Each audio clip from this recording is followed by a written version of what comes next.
There has been one clear trend over the years. Those with money and power have attained more money and more power over the years. Those without power and money have not made any more money. It's a vicious cycle that has continued on for decades. It doesn't seem to be changing.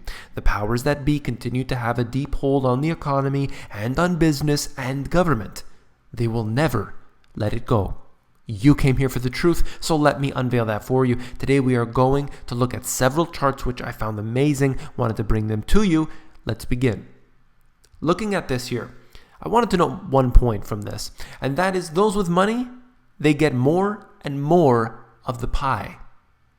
So we are looking here at the distribution of family income 1963 to 2016, and I'll show you that in the following charts. So let's look at this. This is a moving chart and it's going to move to 1970, and you'll see it going over the years, and you can see how things changed.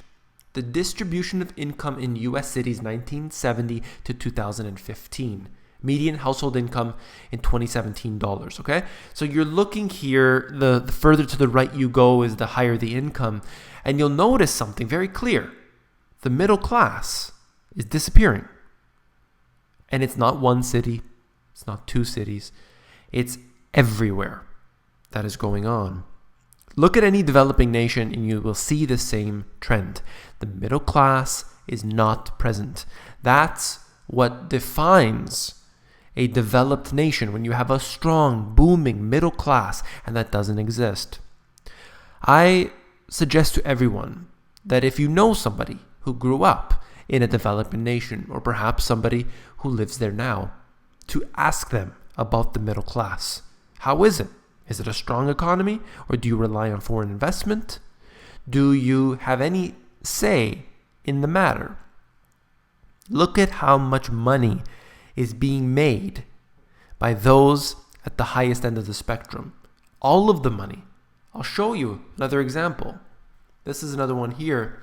Household income in 2014 dollars, and you're seeing that over the years, it's on the right hand side here, dramatically different than what it was in 1971.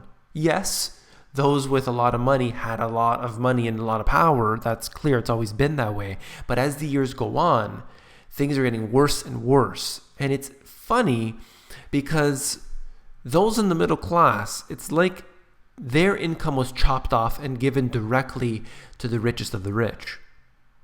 That's the way I see it.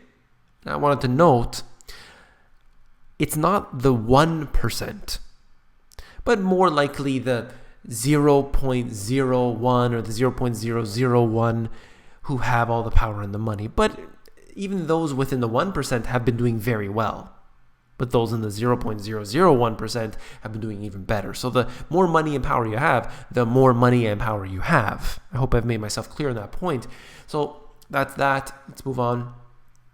Percentage share of income gains during economic expansions accruing the top 1% and the bottom 99% of earners. So if you're in the bottom 99%, if you're looking on the right-hand side here, you get nothing, right? And then if you're in the top 1%, you get it all. That's pretty much what this says. However, way back in the day, that wasn't the case at all. Everybody was doing better during economic expansions. Everybody. Money was flowing in. People were doing better. They were buying houses. They were working. They were expanding the economy. There were small business owners. There was less regulations, less taxes. Everybody's doing better and better and better. And then, as the years go on, particularly in the last, let's say, 20 years, that has really, really changed. And those at the top remain at the top. And everybody else just gets pushed further and further down. Let me be very clear. You are not part of the 1%. You are not part of the 1%. People feel that they have been granted some sort of, crown on their head. You are not part of the 1%. Every time there is an economic calamity, people then realize, oh, okay, no, I'm not part of the 1%. But then in this economic expansion times, perhaps they feel a little bit better about themselves. But it only takes a few more years before that is realized. All right, then we look at this. I just covered this recently. And surprisingly, the video didn't do that well. But starting in 2016, state retirees drawing a pension began to outnumber active state workers contributing with every paycheck to the $2.6 billion Kentucky employee retirement system. Wow. So look at this. Active members declining, retired members has shot up to a level that they can't possibly pay back. This is the clear and concise definition of a Ponzi scheme. How in the world will they ever fund this? Well, they're going to try and kick the can down the road. It's the same with Social Security. It's the same with any pension plan across the world. You're hoping that there's enough people coming and paying into the current system. These people are paid off now. We'll worry about tomorrow when it gets here. What a big problem that is. A very, very big mistake. And I believe, this is my thought on this, that they want this to happen. They want the crises because they can use it to their advantage. So what's going to happen if all of a sudden people can't get the money they need? Well, they're going to become more impoverished. And those people will be more subservient to the government. And what's better than a nation of subservient slaves? That is the ultimate goal of any big government. The government continues to get bigger and bigger, swallowing up everything in its path. It's outrageous to see how those in the Congress, those in parliaments around the world, they argue about what to spend their money on, and things just get worse. The more arguments, the worse it is. They're deciding on things that government shouldn't have anything to do with. They get their hands into everything.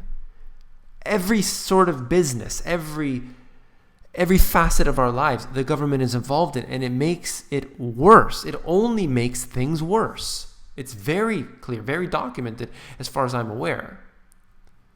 And then last but not least, I think you all should check this out.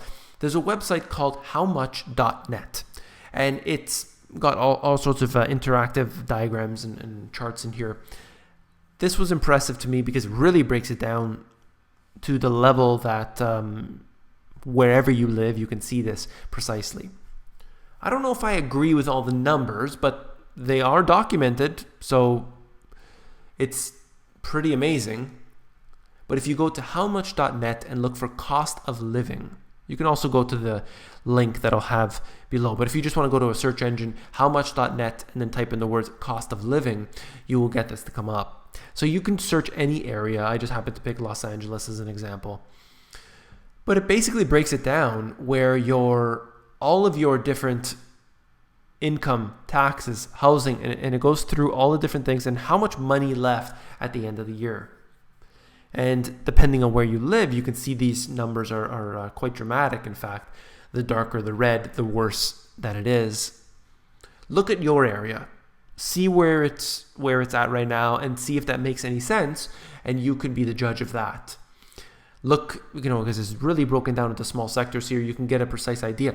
Also note the fact that, you go over one borderline, a 5-minute drive away, and all of a sudden it's a very different picture. So remember that when we generalize here, we are, of course, just trying to make it easier on ourselves to talk about. But there are very, very small pockets that are available that really tell us a different picture. So remember that. That's all for this video. If you found it informative, please give me a thumbs up. Last but not least, if you found the video informative, I know you will find my books, The Money GPS, and my newer release, Global Economic Collapse, even more informative. You can actually flip through these books. Amazon has a look inside feature which will allow you to flip through the pages of these books to see if you like them. Take care.